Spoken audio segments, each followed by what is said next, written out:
വിശുദ്ധ മത്തായി സുവിശേഷം 15 അധ്യായം 1 മുതൽ 9 വരെയുള്ള വാക്യങ്ങൾ.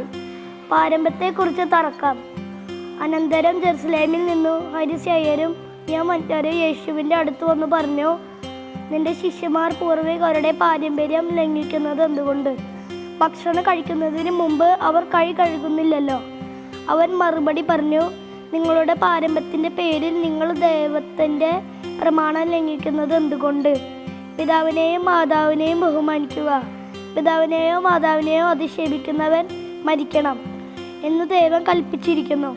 എന്നാൽ നിങ്ങൾ പറയുന്നു, ആരെങ്കിലും തൻ്റെ പിതാവിനോടോ മാതാവിനോടോ എന്നിൽ നിന്ന് നിങ്ങൾക്ക് ലഭിക്കേണ്ടത് വഴിപാടായി നൽകി കഴിഞ്ഞു എന്ന് പറഞ്ഞാൽ പിന്നെ അവരെ സംരക്ഷിക്കേണ്ടതില്ല എന്ന്.